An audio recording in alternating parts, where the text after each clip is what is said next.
যুবক ভাইদেরকে একটু ইঙ্গিত করতে চাচ্ছি, এখানে 10 বছরের উপরের সংখ্যা সবচেয়ে বেশি না?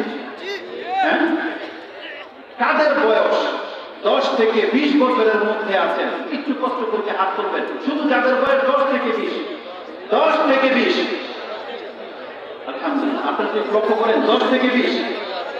আপনারা কি নিজেদেরকে যুবক মনে করেন নাকি কিশোর বাচ্চা মনে করেন? হাত নামায় কথা বলেন। 10 থেকে 20 আমাদের সমাজের মানুষ কি তাদেরকে বাচ্চা পোলাপাইন বলে না? কিন্তু জানেন এরা হলো ইসলামের সোলজার।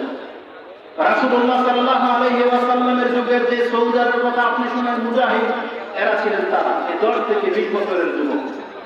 এই 10 থেকে 20 বছরের যুবকরা ছিল রাসূলের ডানে বামে সামনে পেছনে। কিন্তু আমাদের যুবকরা এই বয়সটাকে তারা মনে করে এরা হচ্ছে পোলাপান। এরা কি বুঝে? এদের উল্টো ধমক দেওয়া হয়। পারলে অনেক সময় 10 বছরের ছেলেকে মসজিদ থেকে বের করে দেওয়া হয়।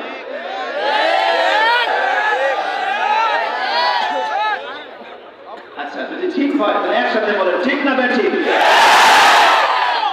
বললে একসাথে বলবেন, না বললে দরকার নেই। তাহলে বুঝবো যে না আপনারা বুঝেছেন। যাদেরকে আজকে আপনি পোলাপান বলতেছেন প্যান্ট খুলে দিন, তার বাস্তব প্রমাণ দেখবেন। কিশোরকে কারা, কি নাম? কিশোরকে। এদের মধ্যে কি 30 বছরের কেউ আছে? 6 বছরের পোলাপান, 10 থেকে 20, যাদেরকে আপনি বলতেছেন টিফিন নাক দিয়ে পানি পড়ে, এই কিশোর জ্ঞান যদি 10টা পোলাপান একসাথে হয়ে যায়, আপনি রাত্রে ওর সামনে দিয়ে হাঁটতে আপনারা হাত পাও কাঁপে। এটা প্রমাণিত যে একজন 10 থেকে 20 বছরের পোলাপান যদি 10 জন এক হয়ে যায়, যাদের সামনে দিয়ে যাওয়া যায় না, রাসূলুল্লাহ সাল্লাল্লাহু আলাইহি ওয়াসাল্লাম এই পাওয়ারটাকে কাজে লাগিয়েছিলেন। তিনি তাদের সাথে এদেরকে সাথে রেখেছিলেন। রাসূল জানতেন যে এরা ইসলামটাকে বিজয়ী করে দেখাবে। আমাদের 10 থেকে 20 বছরের পোলাপান ও মনে করে আমি এখন পোলাপান। ওকে আপনি ছেড়ে দিয়েছেন ক্যারাম বোর্ড খেলার, ক্রিকেট আর ওই পাবজি আর ফ্রি ফায়ার খেলার জন্য না। রাসূলুল্লাহ সাল্লাল্লাহু আলাইহি ওয়াসাল্লাম এদেরকে ইসলাম শিক্ষা দিয়েছেন।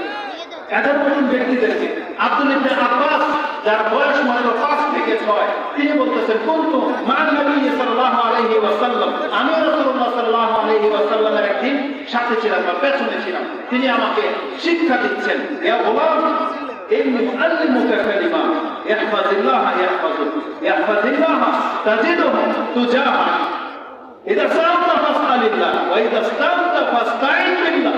একটা 6 বছরের ছেলেকে, আমরা বলি শিশুকে, রাসূল সাল্লাল্লাহু আলাইহি ওয়াসাল্লাম এত বড় বড় কথা শিক্ষা দিতেন। তিনি বলতেন তুমি আল্লাহর হিফাজত করো, আল্লাহ তোমার হিফাজত করবে। তুমি আল্লাহর হিফাজত করো, যেখানে থাকো না কেন তুমি আল্লাহকে তোমার সামনে পাবে।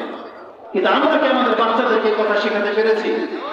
আমরা কি ওদেরকে শেখাতে পেরেছি যে এরা আল্লাহর বান্দা, এরা যে ইসলামটাকে প্রতিষ্ঠিত করতে পারে, এই কথা কি ওদেরকে আমরা শিখিয়েছি? শিখাইনি। এই জন্য ওরা যখন কষ্ট ধরে নেয়, নেশাগ্রস্ত হয়ে যায়, তখন ওদেরকে আমরা আবার ভয় পাই। কিন্তু উচিত ছিল ওদেরকে ইসলাম শিক্ষা দেওয়া। ওদের হাতে যদি আজকে এই ক্রিকেটের ব্যাট না হয়ে কোরআন এবং কলম তুলে যেত, আজকে পুরো বিশ্বের কাফেরা থরথর করে কাঁপত।